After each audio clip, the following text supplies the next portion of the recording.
Bom dia, boa tarde, queridos irmãos. Aqui é Jorge Campos. Os cristãos professam orar, mas, na realidade, poucos oram. A oração é negligenciada porque poucos percebem ou entendem o propósito vital da oração. E essa é a minha intenção hoje, de abordar este tema, explicando claramente o propósito vital da oração.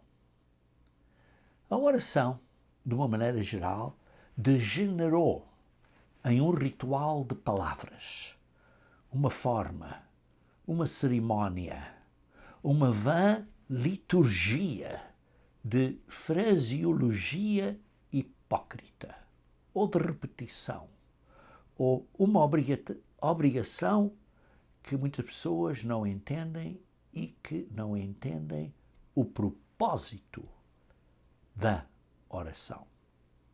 Ora, queridos irmãos, a oração é uma comunicação pessoal e íntima com Deus. A oração é para ajudar a você a alcançar o seu objetivo na vida. Para ajudar você a alcançar o propósito porque é que você e eu nascemos. Ora, sabemos que o objetivo da nossa vida, o objetivo final da salvação, é para virmos a ser filhas e filhos de Deus no reino de Deus eternamente. E sabemos que é necessário termos fé, a fé de Deus, a fé de Cristo, a fé de que vamos poder alcançar esse objetivo. Porquê? Porque esse objetivo, essa meta de virmos a ser filhos e filhas de Deus, é uma oferta gratuita de Deus a nós, através do seu Filho, nosso Salvador, Jesus Cristo. E por isso, para completarmos, para realizarmos este plano mestre de Deus para a sua vida e para a minha vida, precisamos orar. E orar diariamente e com perseverança. Precisamos de manter um contato com Deus. Queridos irmãos, a glória de virmos a estar no reino de Deus só pode ser realizada com a ajuda pessoal de Deus, através do seu Espírito Santo. E precisamos de estar orando e ter este contato com Deus, de andar com Deus, para recebermos este poder, esta ajuda pessoal de Deus, através do seu Espírito Santo. Vejam comigo em João, capítulo 9, versículo 31. João 9, versículo 31. E diz: sabemos que Deus não atende a pecadores, mas pelo contrário, se alguém teme a Deus e pratica a sua vontade, a este atende. Precisamos ter temor de Deus e praticar a vontade de Deus. Respeitar as leis de Deus e praticar o que é agradável a Deus, a vontade de Deus. Vejamos também em Salmos 66, versículo 18. Salmos 66, versículo 18.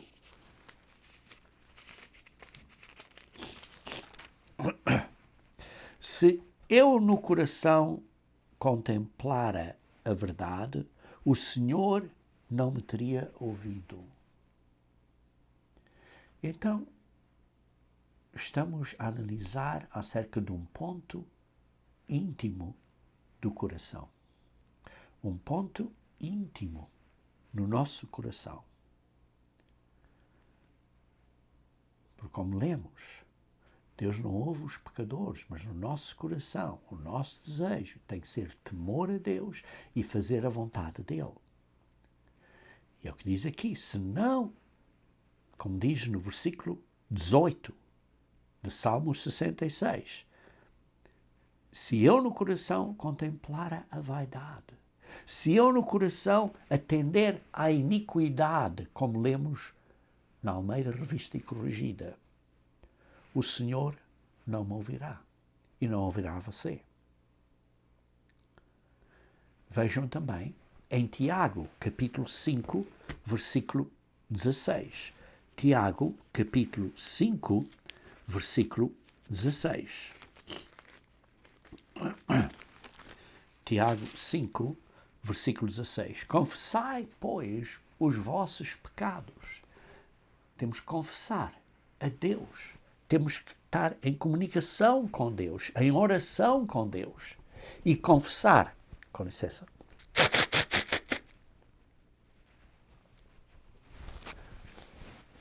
E confessar os nossos pecados a Ele. Continuando a ler no versículo 16. E orai uns pelos outros para seres curados. Curados das doenças que nós temos, físicas, mas também desta doença do coração que temos, de que é um coração pecaminoso, que tem que ser mudado e curado. Muito pode, por sua eficácia, a súplica do justo, a oração do justo, tem grande poder. Ora, sabemos que todos somos pecadores e que a maldade começa no coração. Mas qual é a nossa intenção e desejo do coração? É de temer a Deus, ter temor a Deus e de fazer o que é agradável a Ele? Vejam em Mateus capítulo 15. Mateus capítulo 15, versículo 18 e 19. Mateus 15, versículo 18 a 19.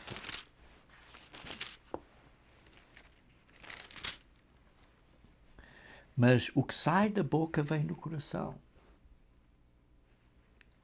E é isso que contamina o homem. Precisamos de ter cuidado, irmãos, do que sai da boca. E então precisamos de analisar o que está no nosso coração. E precisamos de mudar o nosso coração, irmãos. Precisamos de mudar o nosso coração. Porque do coração, de uma maneira normal, natural, procedem maus desígnios, homicídios, adultérios, prostituição, furtos, falsos testemunhos, blasfémias. São estas as coisas que contaminam o homem. E por isso sabemos também, em Jeremias 17, versículo 9, que o nosso coração é enganador. Por isso, irmãos, Deus criou você e eu com uma natureza humana, com tendências carnais. Deus criou o homem e a mulher, está claro, na carne, como carnais, sujeitos a estas paixões, a estas tentações do coração. A uma, digamos assim, a uma atração negativa com paixões carnais que nos puxam para baixo, para coisas carnais. Ou, digamos assim, com uma fraqueza na carne. Vejam em Romanos capítulo 7. Romanos capítulo 7, versículo 22 a 23. Diz assim: porque no tocante ao homem interior, tenho prazer na lei de Deus. Na minha mente, no meu coração, eu tenho um prazer a Deus. Eu tenho esta intenção mesmo, este temor a Deus e fazer o que é agradável, que é o prazer a Deus. É isso que está na minha mente através da guia do Espírito Santo de Deus. Mas vejo nos meus membros, na minha carne, no meu coração carnal, outra lei. Uma lei da carne. Uma lei de paixões carnais, de natureza humana, que está guerreando contra a lei da minha mente, que eu quero fazer o que é justo a Deus. E por isso tenho que mudar-me, tenho que ser transformado no meu coração, porque o meu coração, de uma maneira natural, é corrupto, é enganador, como lemos em Jeremias 17, versículo 9. E por isso eu estou prisioneiro desta lei do pecado na minha carne, que está nos meus membros, na minha carne. Desaventurado o homem que sou, diz Paulo, em Romanos 7, versículo 24, quem me livrará do corpo desta morte? Graças a Deus por Jesus Cristo. Nosso Senhor, que Ele nos livrará deste corpo quando formos ressuscitados. Mas, entretanto, temos que demonstrar a vontade, o desejo de vencer esta fraqueza da carne. Deus nos criou deste modo, irmãos. Criou você, criou a mim deste modo. Em Romanos 8, versículo 20 a 21, Romanos 8, versículo 20 e 21. Pois a criação está sujeita à vaidade. Não voluntariamente. Você está sujeito a esta carnalidade. Não voluntariamente, não porque você decidiu assim, não é porque Deus quer desse modo, mas porque Ele a sujeitou com uma esperança. Diz assim, na esperança de que a própria criação será redimida do cativeiro desta corrupção, para a liberdade da glória dos filhos de Deus. Quando viermos a ser membros da família de Deus, como filhos e filhas de Deus, no reino de Deus, como seres espirituais, seremos libertados, libertos desta corrupção. E isto é na esperança. Na esperança. Qual é a esperança? Que nós vamos nos esforçar a vencer estas fraquezas da carne. Queridos irmãos, Deus nos criou deste modo. Deus nos criou com uma natureza humana que tem uma tendência carnal. Vejam Isaías 45, versículo 7. Isaías 45, versículo 7. Isaías 45, versículo 7. Eu formo a luz e crio as trevas. Faço a paz e crio o mal. Eu, o Senhor, faço todas estas coisas. Então Deus criou o mal. Certas traduções escrevem eu crio em Isaías 45, versículo 7, a calamidade. Do Hebreu 7, 4, 5, 1. Isto é, a consequência do pecado é a calamidade. Tal como a escuridão, ou as trevas, é falta de luz, a calamidade é falta de paz, de seguirmos o caminho da paz. Por isso é que diz, eu faço paz. Deus nos dá o caminho da paz. Deus nos dá a oportunidade de escolhermos o caminho da vida ou o caminho da morte. O caminho do conhecimento da árvore da vida ou o caminho do conhecimento do bem e do mal, que nós decidimos por nós próprios e decidimos o que é bem e mal, e isso é um caminho da calamidade. Porque isso é, digamos assim, a falta de paz. Isso é a consequência do pecado. E por isso Deus nos dá esta liberdade de escolha e nos criou com uma mente carnal que tem tendências para satisfazer as suas, digamos assim, necessidades físicas. E quando não são controladas, não são aplicadas da maneira correta, conduz ao pecado. Sim, porque o pecado não é a coisa, mas é o uso incorreto da coisa. Seja que coisa for. Um filme não é pecado, mas o uso incorreto de um filme com intenções e pensamentos e ideias más e maldosas, isso é pecado. Um filme com intenções pornográficas e imoralidade sexual, isso é pecado. A internet com intenções para a pornografia, isso é pecado. Olhar para coisas maldosas e incorretas e pecaminosas, isso é pecado. Mas olhar não é pecado. É a intenção, a maneira que vemos as coisas, o propósito. A internet, não há nada errado com a internet se é usada corretamente. A coisa, digamos assim, seja que for qual coisa, não é o pecado. É o mal ou o incorreto uso dessa coisa que é pecado. Precisamos entender isso claramente. E por isso nós nos criou com a capacidade de livre-arbítrio, de escolha, e com uma tendência, digamos assim, uma atração, uma paixão para as coisas físicas, sim, para a nossa sobrevivência física, mas quando não as controlamos e não as usamos corretamente, dentro da maneira correta, então isso nos conduz ao pecado. E por isso Deus nos criou deste modo. Deus criou a paz e criou a possibilidade, nos deu o livre-arbítrio de que, se não seguirmos o caminho correto, vai haver calamidade, vai haver mal.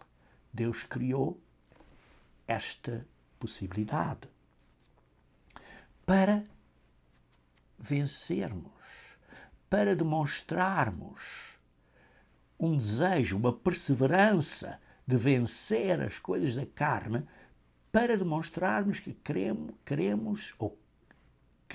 ser como Deus é.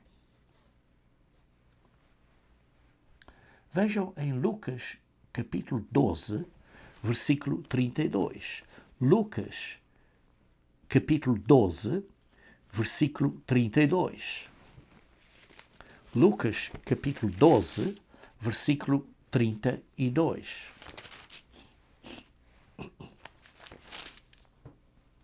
Não temais, ó pequenino rebanho.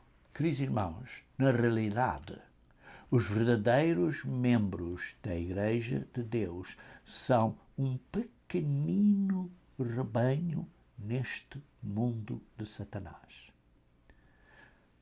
Não temam, porque o vosso Pai Celestial se agradou em dar-vos o seu reino. É vontade do Pai de dar a você e a mim o seu reino, uma entrada no seu reino.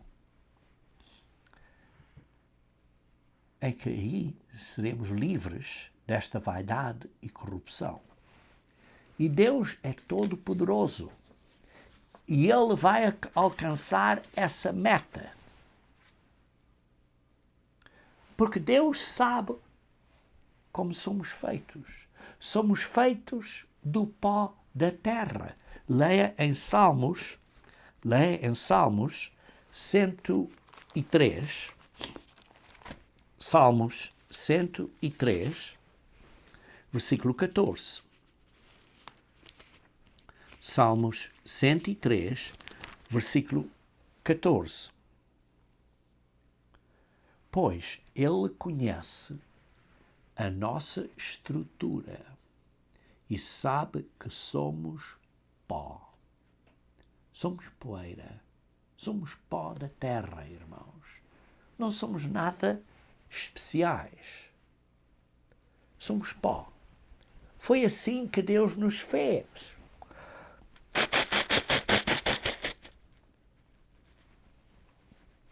Vejam também no versículo 13.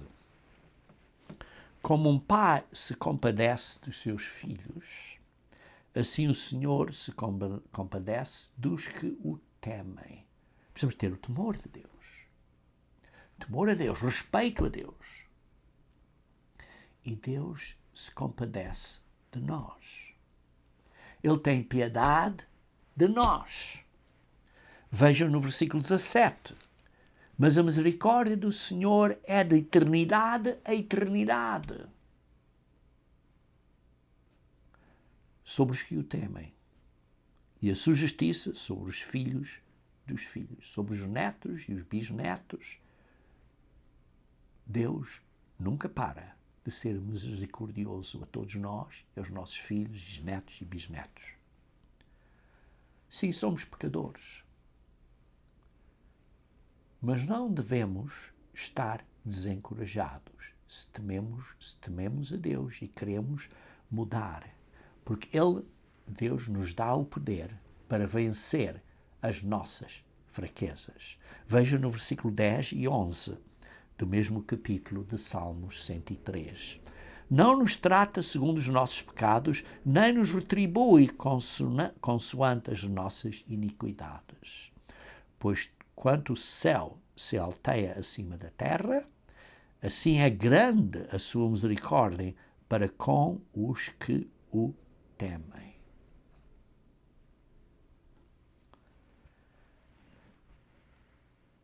Veja também no versículo 8. O Senhor é misericordioso e compassivo, longânimo e assaz benigno. Tem grande misericórdia. Muitos reconhecem quem é Deus, mas estão envergonhados de se aproximar de Deus. Porque não têm, digamos assim, a confiança ou a certeza que Deus ouvirá as suas orações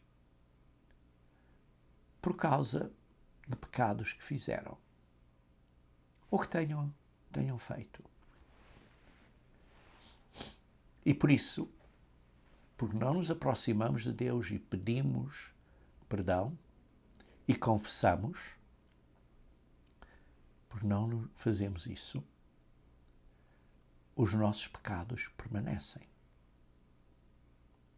Em Isaías 59, versículo 1, veja aqui em Isaías 59, versículo 1.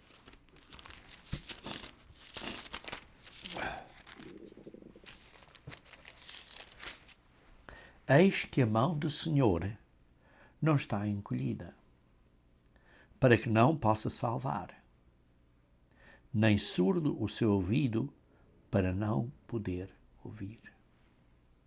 Deus ouve.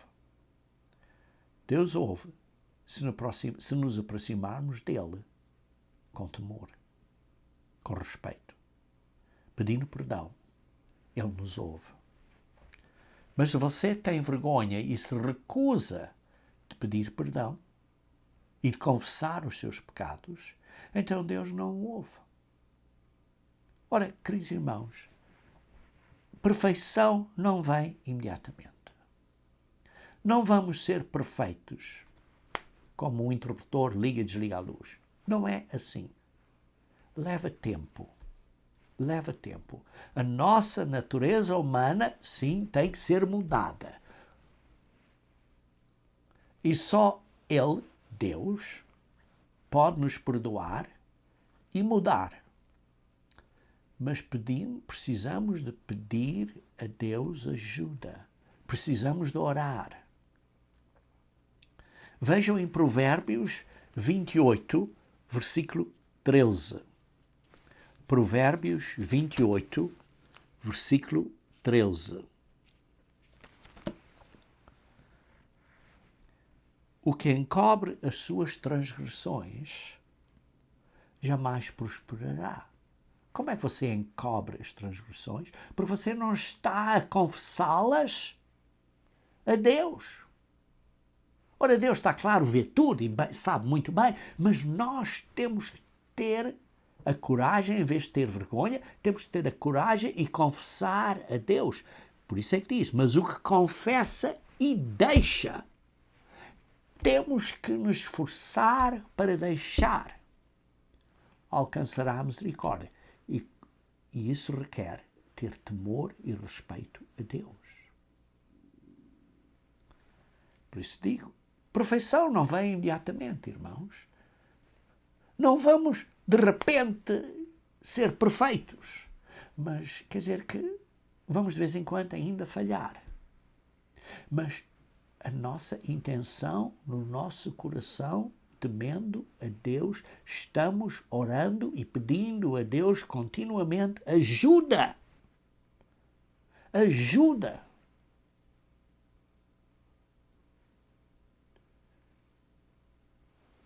Para termos temor a Ele e para Ele nos dar a ajuda. Por isso diz no versículo 14, feliz o homem constante no temor de Deus. Precisamos estar constantemente no respeito e temor a Deus.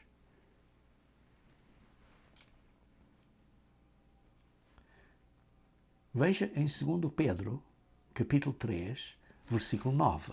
2 Pedro, capítulo 3, versículo 9.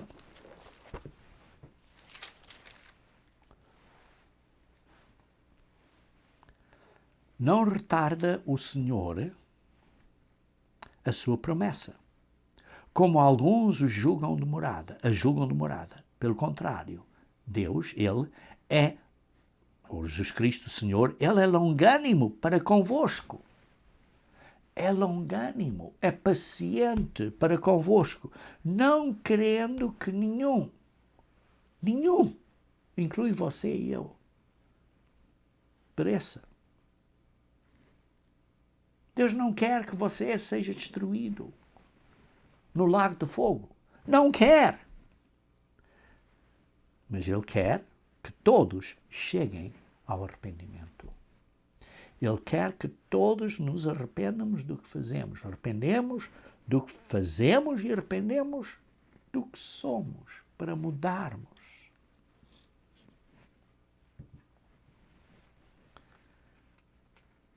Ora, veja aqui um ponto importante.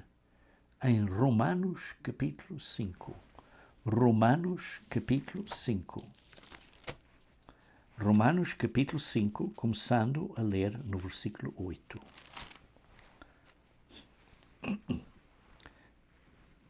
Deus prova o seu próprio amor.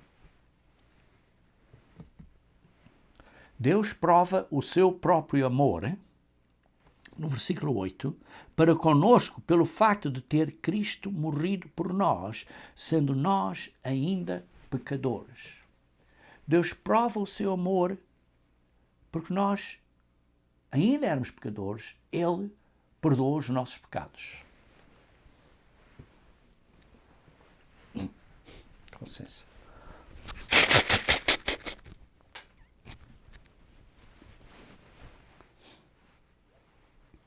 E depois continua. Pelo fato de ter Cristo morrido por nós, sendo nós ainda pecadores.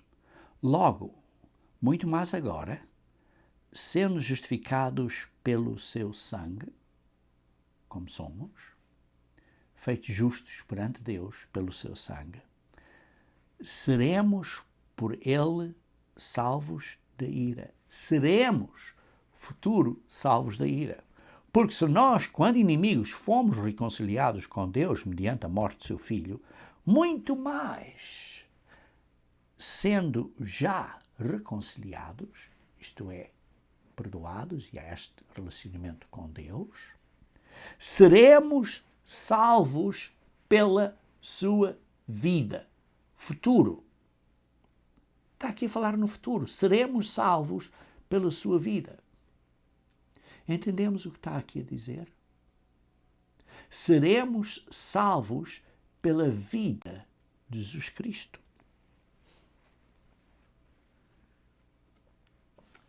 O que é que isso quer dizer? Que seremos salvos pela sua vida. Não é pela morte. Seremos salvos pela sua vida. A morte de Jesus Cristo nos reconciliou com o Pai. Mas digamos isso, é só o primeiro passo. Há um passo adicional que é seremos salvos pela vida de Cristo. Estamos a entender o que isso significa? Ora, então vejam, para explicar este ponto, aqui em Hebreus capítulo 5. Hebreus capítulo 5, vamos ler o versículo 7 a 10. Ele, Jesus, nos dias da sua carne, tendo oferecido com forte clamor e lágrimas, orações e súplicas a quem o podia livrar da morte, e tendo sido ouvido por causa da sua piedade, embora sendo filho, aprendeu a obediência pelas coisas que sofreu. E tendo sido aperfeiçoado, tornou-se o autor da salvação. Jesus Cristo é o autor da salvação, eterna para todos os que lhe obedecem. Tendo sido nomeado por Deus sumo sacerdote, segundo a ordem de Melquisedeque. Jesus Cristo é o nosso sumo sacerdote.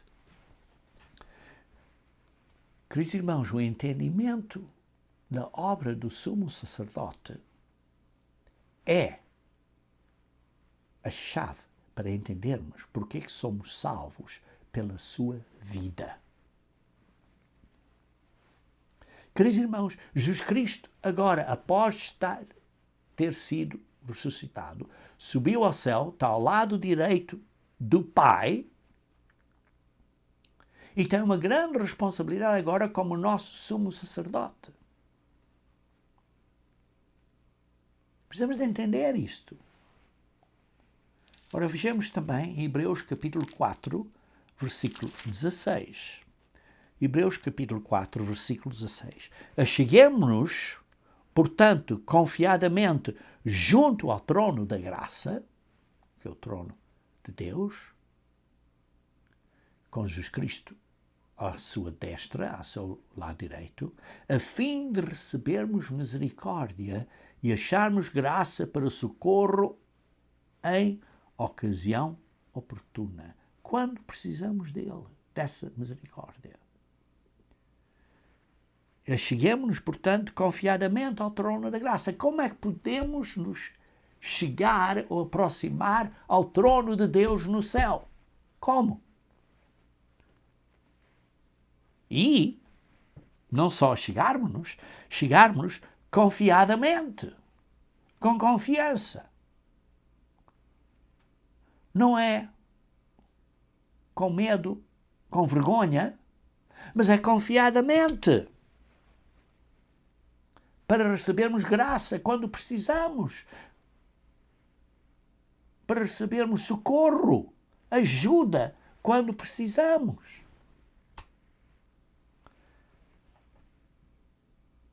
Ora, isto é através da oração, irmãos. É essencial orarmos diariamente, pedindo diariamente o pão diário, o pão da vida, o Espírito Santo, pedindo esta ajuda constantemente, dia a dia, instantemente, quando necessário, para recebermos misericórdia e poder, o poder de Deus, que é o Espírito Santo de Deus, para nos ajudar, este socorro, esta ajuda.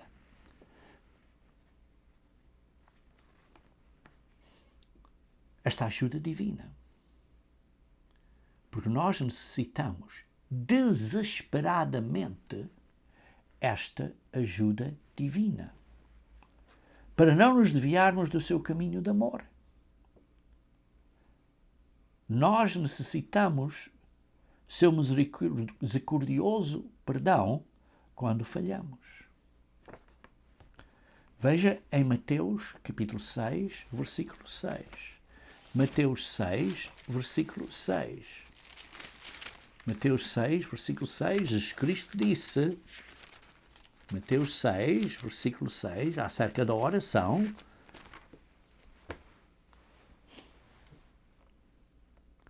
disse, porém, quando orares, não diz se orares, diz quando orares. Entra no teu quarto e fechada a porta, orarás ao teu Pai que está em secreto, e o teu Pai que vê em secreto recompensará. As nossas orações individuais acerca das nossas situações particulares deve ser em privativo, em temor de Deus, em oração, e por isso vemos aqui, quando oramos, Deus tem uma expectativa que vamos orar. E através desta oração, então nos chegamos ao trono de Deus. Através de Jesus Cristo como nosso mediador, e Ele está ali ao lado do Pai, a ser o nosso mediador, isto é, o nosso sumo sacerdote, o nosso advogado de defesa, para interceder por nós e dizer ao Pai, perdoa, e ponha aí o seu nome, por exemplo, perdoa o Jorge, perdoa, ponha o seu nome, em ocasião em que você necessita desse socorro, dessa ajuda. Voltando então em Hebreus capítulo 10, voltamos então em Hebreus capítulo 10, vejam agora versículo 12. Diz assim, Jesus, porém, tendo oferecido para sempre um único sacrifício pelos pecados, que é o seu corpo, um único sacrifício, não vai oferecer o seu corpo uma segunda vez, ofereceu um único sacrifício pelos pecados, assentou-se à destra de Deus.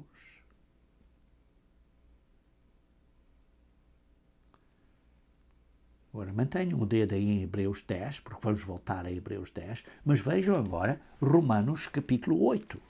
Romanos capítulo 8. Vejamos Romanos 8, versículo 31. Romanos 8, versículo 31.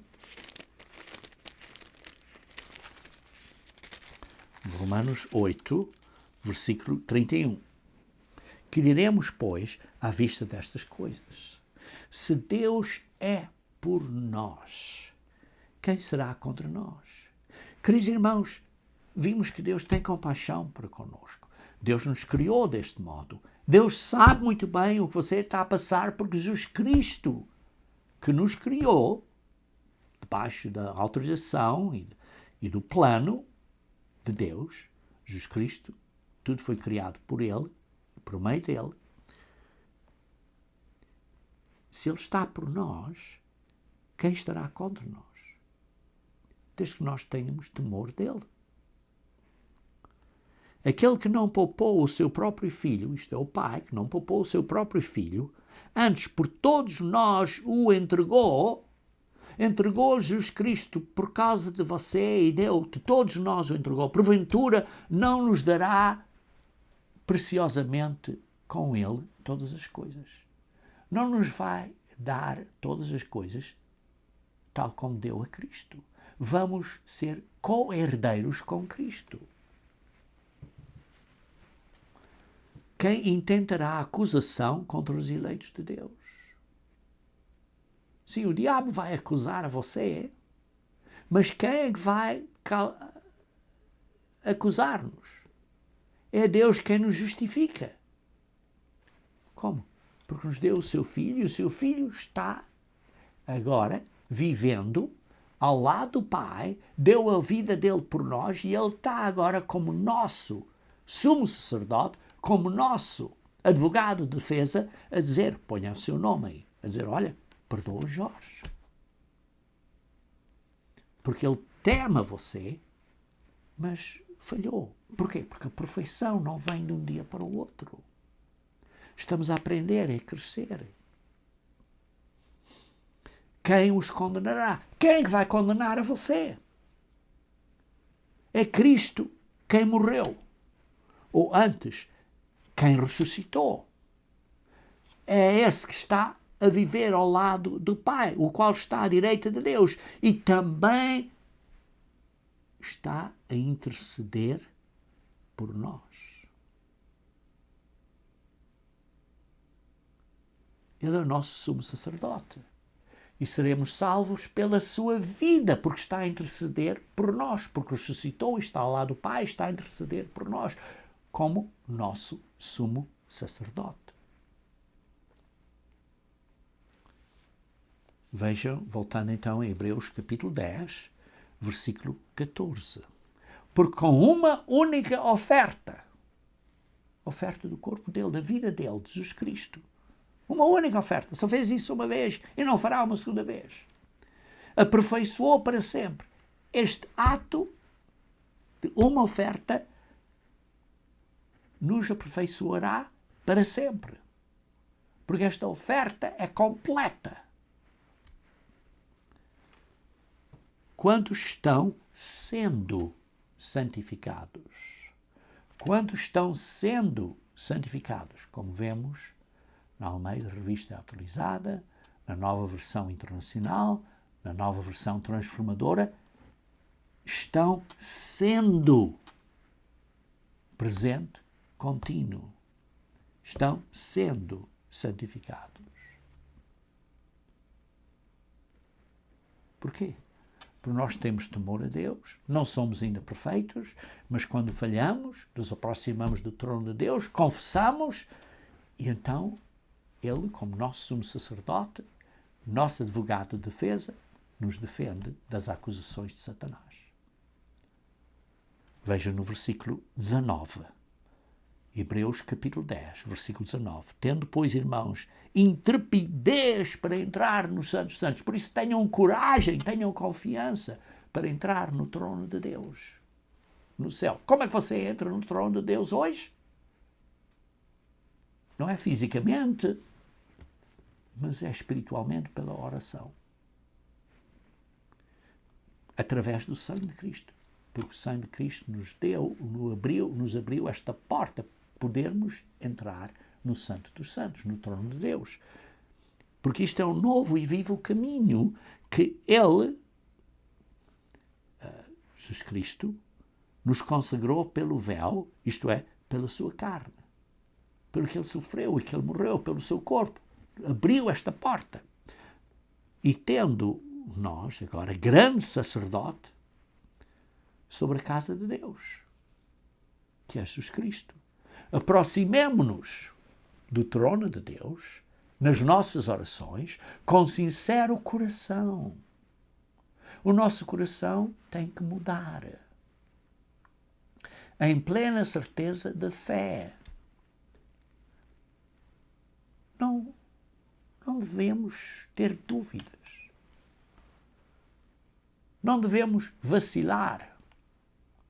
Deus prometeu que quer que nós sejamos seus filhos e filhas no reino de Deus. Se Ele nos criou com estas fraquezas para aprendermos certas lições vitais.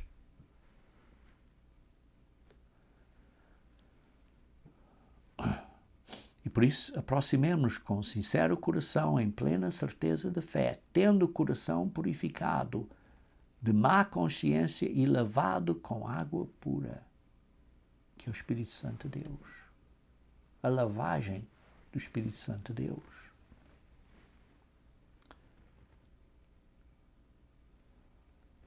Isto é, a ajuda do Espírito Santo de Deus. Guardemos, pois, firme esta confissão da esperança. Queridos irmãos, temos esta esperança que vamos ser filhos e filhos de Deus. Temos esta firme confissão da esperança, sem vacilar, sem duvidar. Pois quem fez a promessa, que é Deus, que quer que você seja filho dele, ou filha dele, a promessa que o Pai fez, e por isso deu o seu Filho por nós. Deus é fiel. Ele não mente. Ele quer que você esteja no reino de Deus. Por isso, não desista. Por isso, continua a perseverar na oração, porque esse é o propósito da oração, para você se aproximar do trono de Deus e pedir a ajuda que você bem precisa.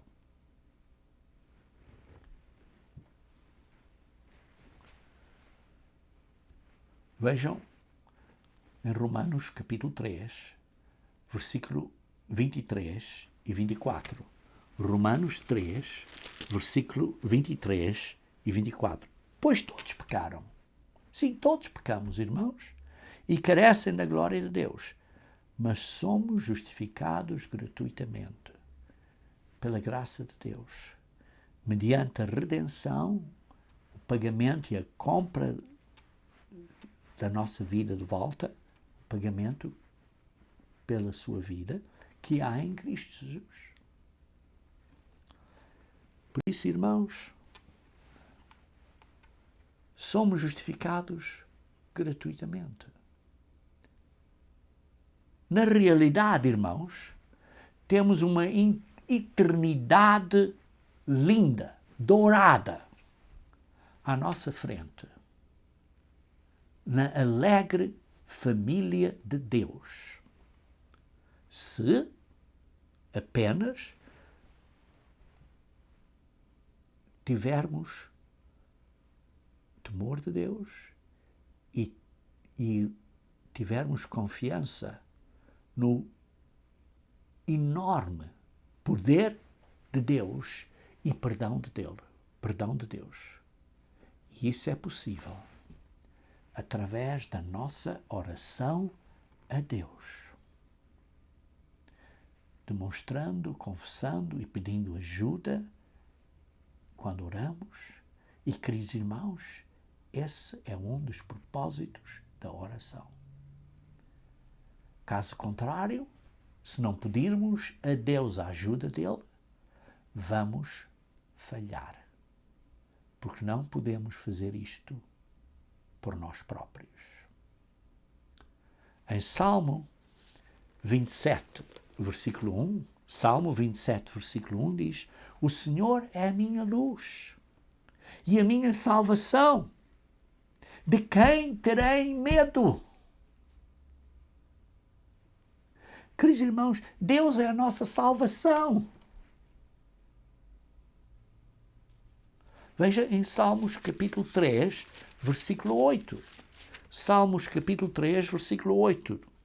Do Senhor é a salvação, e sobre o teu povo a tua benção. A salvação vem de Deus, está completamente nas mãos de Deus. Ele quer você ser salvo. Ele deu o seu único filho por você enquanto você era um pecador. E por isso, em Efésios capítulo 6, versículo 10, Efésios capítulo 6, versículo 10, quanto ao mais, sede fortalecidos no Senhor e na força do seu poder. Sejam fortes, sejam corajosos, tenham coragem, andem para a frente. Efésios capítulo 6, versículo 10. Sejam fortalecidos em Deus, em Jesus Cristo e na força do seu poder, que é o Espírito Santo de Deus. Lembram-se da oração de David, quando o profeta Natã disse a ele o que lhe ia acontecer depois de ele ter matado Urias à espada e de ter possuído a Batseba? Vejam em Salmos 51. Aqui vê-se a oração de David. Salmos 51, versículo 1. Compadece de mim, ó Deus, segundo a tua benignidade, segundo a tua misericórdia, segundo a multidão das tuas misericórdias. Apaga as minhas transgressões. Lava-me completamente da minha iniquidade e purifica-me do meu pecado. Pois eu conheço as minhas transgressões, eu estou arrependido, reconheço, e o meu pecado está sempre diante de mim.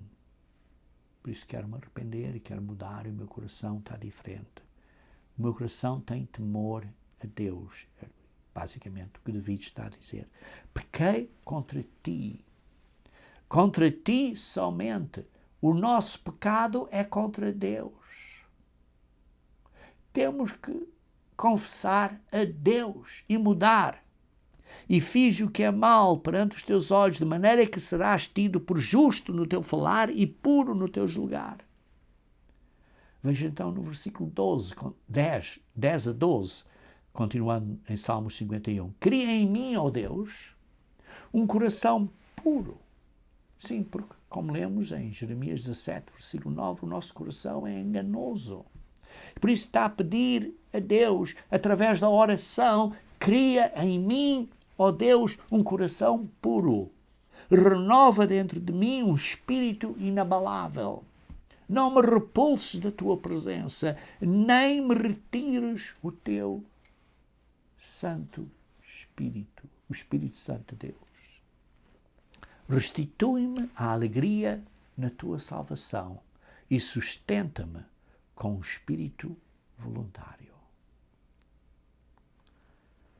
E versículo 17. Sacrifícios agradáveis a Deus são o espírito quebrantado, coração compungido e contrito. Não desprezarás, ó Deus. Esse é que é o verdadeiro sacrifício. Quando oferecemos um sacrifício a Deus, o verdadeiro sacrifício espiritual que nós podemos fazer é termos um espírito quebrantado, isto é, um arrependimento, um coração arrependido e contrito, isto é, humilde e submisso a Deus. Isso é que é o sacrifício que oferecemos a Deus, espiritualmente. Isso não desprezarás, ó Deus. Não é bodes, e diz assim, versículo 16, pois não te comprases em sacrifícios, do contrário eu te os daria. Isto não é bodes e carneiros, não. E não te agradarás em holocaustos, porque Deus quer o verdadeiro sacrifício, é o espírito quebrantado e o coração compungido e contrito.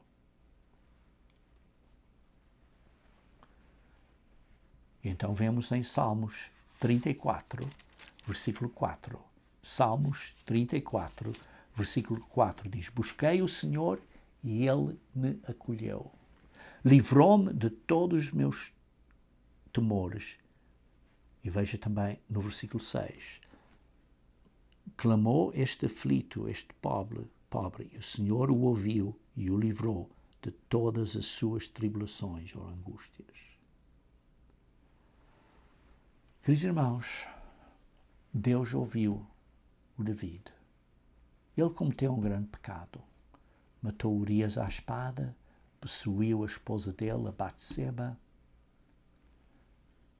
Mas Deus o perdoou. Sim, teve consequências, mas Deus o perdoou. Queridos irmãos, Deus não é diferente com você ou comigo.